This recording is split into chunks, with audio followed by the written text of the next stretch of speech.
Van, the Minneapolis Police Department has been the subject of frequent complaints about excessive force.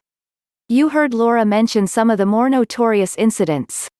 Derek Chauvin, the officer who put his knee on Floyd, had 18 complaints against him, only 2 of which merited disciplinary action. He's been fired, Chauvin. But how do we prevent this from happening again? You talk about how people are exhausted with the concept of, okay, this law will do it or this law will do it. How do we make sure there are no more incidents like this? Van Jones, CNN contributor, well, I tell you what, I don't have a great answer. I will tell you this. We thought we got an answer. It's called body cams, that we just put body cams on all these cops and you could see what they were doing, that they would either stop or that the public would be so outraged. These guys knew they had on body cams. There were people standing there with the cell phones out. 18 complaints should trigger a separate review.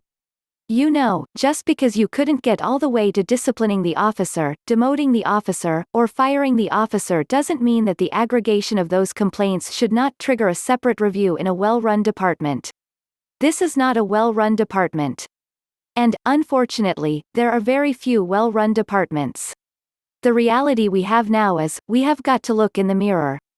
In order for that level of contempt for life to take place in broad daylight, with officers and bystanders, and nothing be done, that's the tip of a very big iceberg of disrespect, of contempt for human life, and a pattern and a practice from coast to coast, where, when someone gets out of a car, they're African American, they're that tall, and, frankly, I'm a little bit tall myself, they are presumed to be a threat. And everybody knows the script. Whatever you do to subdue that person is going to be considered, quote, unquote, okay. But in this case, he's not running.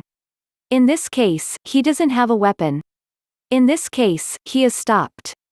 If whatever he did 2 minutes ago, 3 minutes ago, 4 minutes ago, 5 minutes ago, 6 minutes ago, 7 minutes ago, he is begging for his mother, and nothing is done.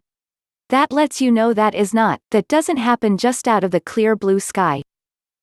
You build up to that level of contempt. You build up to that level of dehumanization and desensitization. And you're now witnessing the outcome of that, of all these other little incidents that were gaslit and told, as black people, didn't really happen, or maybe you could have done this, or maybe she could have done that, but why did she say this, all these little things that we get gaslit over, until you finally have a culture of contempt for black life at the highest levels. And that's what you're seeing. And so this is not going to be fixed only by legislation. There needs to be legislation. But there are a lot of our white friends and allies I think are heartbroken, too, in a way that's surprising to them, because I think that they had hoped that somehow we had been overstating our case. They had hoped that somehow we were exaggerating just a little bit for some kind of advantage for affirmative action or taking things too harshly. And you don't get to this outcome, if without there being a predicate of contempt after contempt after contempt, not being corrected, in that department and in this country. And so I don't have a legal answer, and I'm telling you, I'm talking to people across the country. They don't want to hear from me anymore. They don't want to hear from any of us anymore. They've heard it from us over and over again and nothing has changed. So if you are white and are you watching this, look in your own life. How are you choking off black dignity? Choking off black opportunity?